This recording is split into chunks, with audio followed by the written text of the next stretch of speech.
Tá na hora de dar uma resposta, e é isso que o Fluminense vai tentar fazer hoje. Sampaio Corrêa e Fluminense, jogo fora de casa, mas com uma inversão de mando, né? O jogo é em Cariacica, é a estreia do Fluminense na Copa do Brasil de 2024, e tudo que você precisa saber sobre essa partida você encontra aqui nesse vídeo de pré-jogo. Roda a vinheta.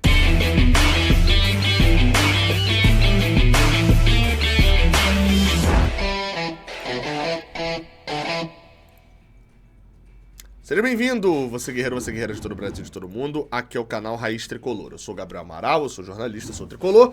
Deixa o like aqui embaixo se você gostar desse vídeo, se inscreve aqui no canal se você gostar aqui do Raiz Tricolor. Jogo hoje entre Fluminense e Sampaio Corrêa. Como falei, uma inversão de mandozinha básica, né?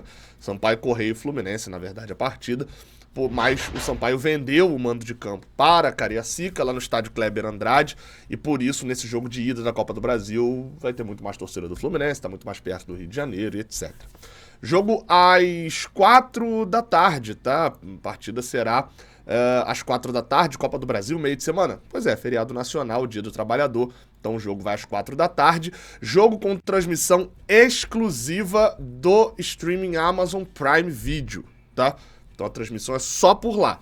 Em vídeo, porque em áudio, você sabe, tem a transmissão nossa diretamente do estádio. Estarei lá no Kleber Andrade, chego na manhã de quarta, vou embora já na manhã de quinta, fazendo aquele bate-volta, porque semana que vem já tem Santiago também. Enfim, estaremos lá, a equipe lá, eu, Fio e Lessa, os três direto do Clebão, lá para fazer essa transmissão do jogo em áudio a partir das 2h30 da tarde. A gente já entra com todo o clima da partida com a galera capixaba que torce pro Fluminense. Jogo de número 9 entre Fluminense e Sampaio Corrêa, são 5 vitórias, 1 empate e só 2 derrotas. Já teve esse confronto pela Copa do Brasil, o Fluminense ganhou o Sampaio Corrêa, na verdade perdeu a ida, né, enfim, perdeu a ida por 2-1. Lá no Castelão, né? Naquela vez, o Sampaio Corrêa não vendeu o seu mando de campo, perdeu por 2-1, mas fez uma goleada histórica na volta ali em 2002, naquele 5-1 contra o Sampaio Corrêa, em que Magno Alves guardou 2 e o Fernando Diniz fez 1. Por sinal, fiquei a curiosidade. Foi a última vez que os times se enfrentaram. Como curiosidade, tá? O Fluminense jogando em Cariacica para ficar aí o número, né, também, nessa nova fase já do Kleber Andrade, né, depois da reforma, a gente ganhou 3 vezes, empatou 1 e perdeu 2. O nosso artilheiro histórico lá no estádio é Marcos Júnior, que fez 2 gols. Será que alguém hoje vai ultrapassar o Marcos Júnior? Vai ter hoje e o Galo no sábado. Enfim, vamos ver se alguém ultrapassa o Marcos Júnior como artilheiro total no estádio. Bem, vamos lá, falando de contexto do jogo, tá? Primeira coisa, a Copa do Brasil hoje dá muito dinheiro. O Sampaio Corrêa chega até aqui tendo passado do Humaitá, de Santa Catarina, com empate, só que aí o visitante tinha vantagem do empate, né? Por isso ele passou. E também empatou com o Ferroviário do Ceará. Empatou jogando em casa, teve um empate na segunda fase, empate é pênalti, e ele avançou depois do Felipe pegar uma das cobranças. Então, assim, o Sampaio Corrêa chega até aqui, óbvio, por méritos próprios, tem a sua vantagem, mas eu parei para rever os melhores momentos ali dos jogos. Não foi uma boa partida contra o Humaitá e foi pior do que o Ferroviário no jogo em que jogou na fase anterior. No Campeonato Maranhense, é um campeonato que passa por um momento extremamente conturbado, num nível técnico muito baixo. Ele tá na final, eliminou o Maranhão na semifinal, mas o campeonato tá paralisado, enfim, por confusões de campeonatos estaduais, né? E na Série C, o Sampaio Corrêa estreou perdendo para a Aparecidense fora de casa e empatando com o Figueirense num campo. Eu vou te mostrar o estado que o campo estava, o jogo foi agora no último final de semana, e o campo em que o Sampaio Corrêa jogou a sua partida estava dessa maneira aí, ó. Olha isso, o campo que o Sampaio Corrêa jogou a partida inteira. Então, assim, a gente tá falando, obviamente, de um time que tá cansado, né? Você pode dizer que talvez não tanto quanto o Fluminense e tal, enfim, tá cansado. Um time muito mais fraco que o Fluminense, apesar de ser um time que tem a sua história, time campeão nacional, né? Campeão de... Eu vou confirmar essa informação agora, mas é campeão das 3 divisões. Exato. É o único time do Brasil que é campeão de 3 divisões, né? Foi campeão da Série D em 2012, da Série C em 97 e da Série B em 72. Então, tem a sua história o clube, o momento é horroroso. E o Sampaio Corrêa já dá mostras disso vendendo o mando de campo. Não bastasse já ter alcançado esses 2 milhões e 200 mil reais da terceira fase, já ter ali... Aliás, perdão. Isso, exatamente. Já ter angariado ali um bom dinheiro com a Copa do Brasil, só de estar na terceira fase já embolsando 2 milhões e 200 mil reais, ainda vendeu o mando. Ou seja, é um time que, com todo o respeito ao Sampaio Corrêa, que a gente vai ter que se esforçar para ser eliminado. O Fluminense deve ir com um time reserva para esse jogo, isso eu vou falar já já no Bola em Campo, porque antes eu tenho que falar do clima do Fluminense. O Fluminense chega para essa partida com um clima muito ruim, seja no cenário técnico. O Fluminense vem jogando mal, vem tendo jogadores muito criticados, jogadores que foram sólidos e a base do time no ano passado, jogando e desempenhando um mau futebol. Seja no plano tático, com as críticas da forma como o Fluminense tem jogado, a forma da construção do time, um time que não consegue criar, um time que tem dificuldade para finalizar ao gol e que toda partida leva a gol. Quando não levou, foi no jogo justamente que ele e o adversário decidiram não jogar, que foi contra o Cerro Porteño. E além disso, também no sentido de ânimo. Porque tinha um terceiro ponto aí que é o sentido físico. Todo jogo alguém se lesiona do Fluminense, né? Mas isso nesse jogo o time deve ser poupado, então não deve ter tanta aquela canseira padrão. Mas no sentido de ânimo. O Fluminense vem de um afastamento de 4 jogadores, 3 foram reintegrados, aí um deles, que é o John Kennedy, já foi afastado por tempo indeterminado. Obviamente isso causa um problema muito sério no banco de reservas, no vestiário, porque são jogadores que estão dando a vida, enquanto um outro vinha tendo oportunidades e tal, mesmo fazendo farra, tendo problemas. Então isso obviamente causa instabilidade. Ainda dentro desse plano do ânimo, um treinador que na última coletiva admitiu que fez o diagnóstico, o time tá errando coisas que não costuma errar, mas que a única explicação que ele dá para poder resolver isso é de continuar treinando, ou seja, fazer a mesma coisa que faz até agora. Então, assim, é um cenário complicadíssimo do Fluminense. Ainda assim é favorito, tá? E muito favorito. Se você abre aí a KTO, por exemplo, que é a casa de apostas que patrocina a gente aqui, a KTO bota uma odd, né? Que é ali as chances, né, das coisas acontecerem para esse jogo, com favoritismo gigantesco do Fluminense, inclusive neste jogo, tá? Cada real que você bota no Sampaio Corrêa te volta 7,50.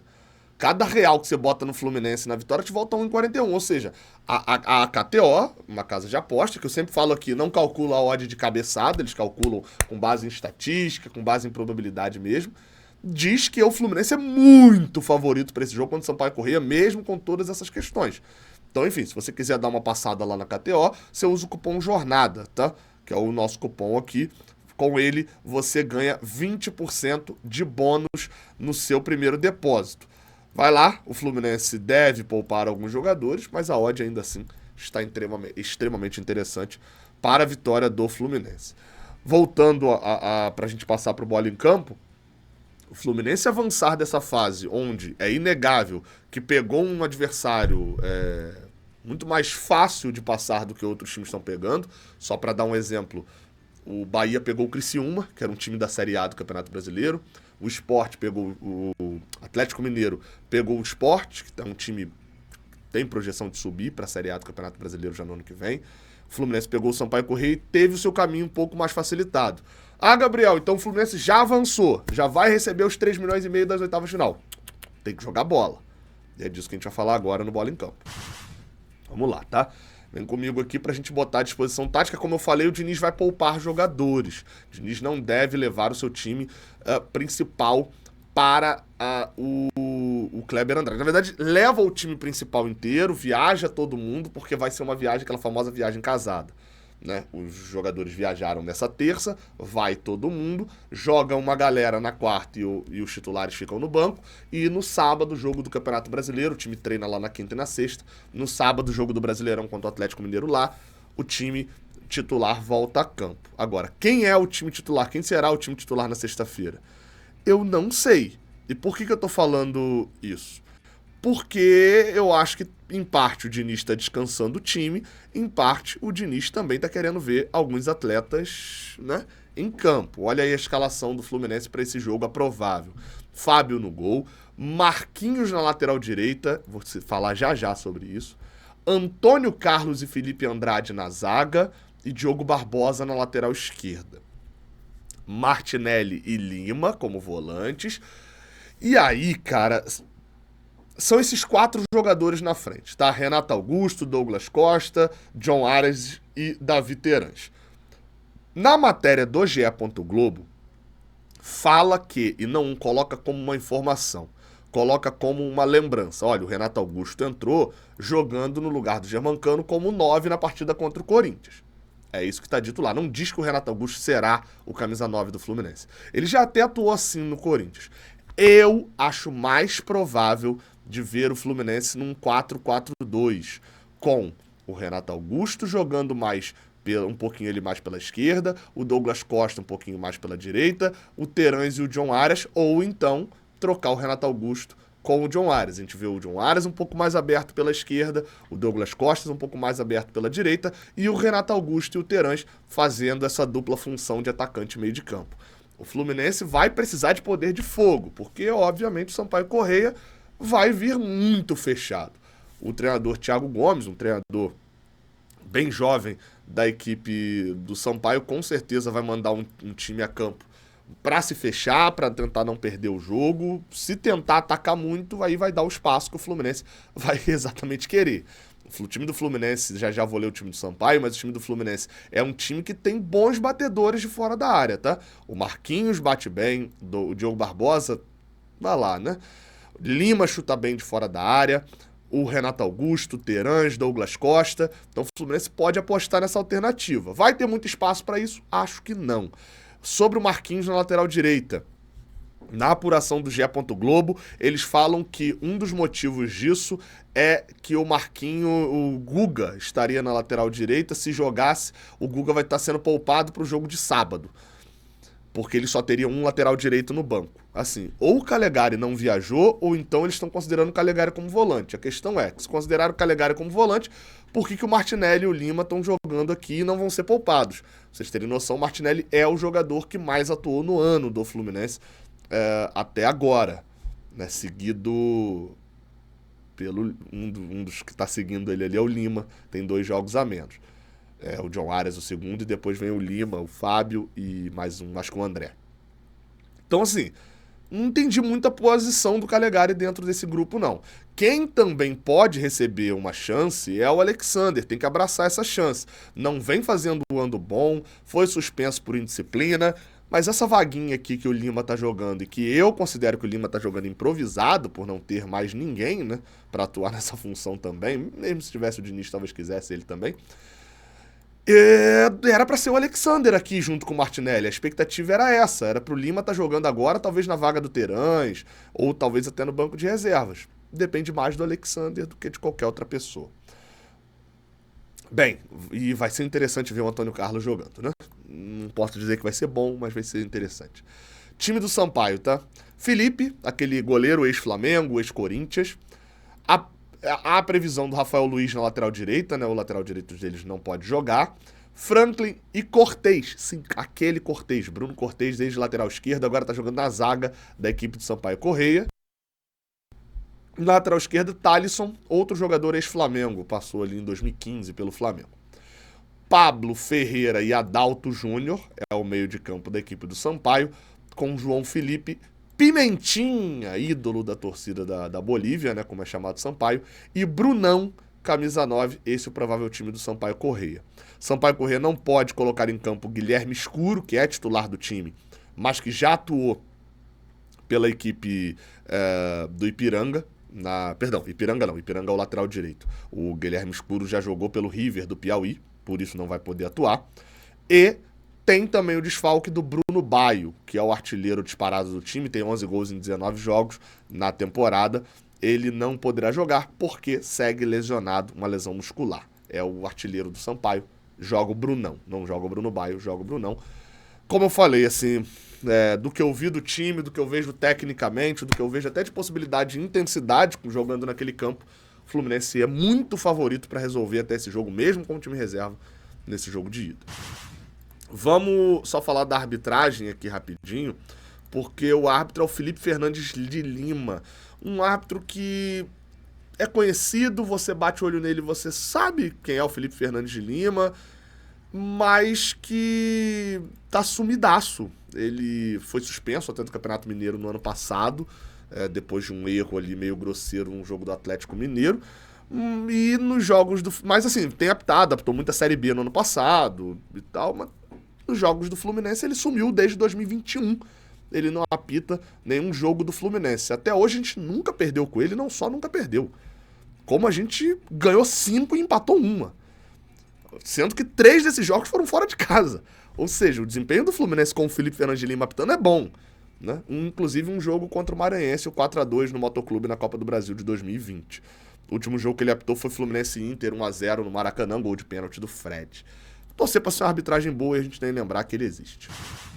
É isso, tá? Tô partindo pra vitória na manhã dessa quarta-feira. Chego lá, tem um pré-jogo especial nosso lá do Canal 20. Eu e o Fio vamos estar lá no Buana Tricolor, que é um point de encontro ali dos tricolores. A gente vai fazer a live lá de 10 às 11 lá no Canal 20 e depois já arrumando rapidamente pro estádio, porque tem jogo e a gente abre a transmissão ali a partir das 2h30. Beleza? Tamo junto. Até a próxima. Valeu.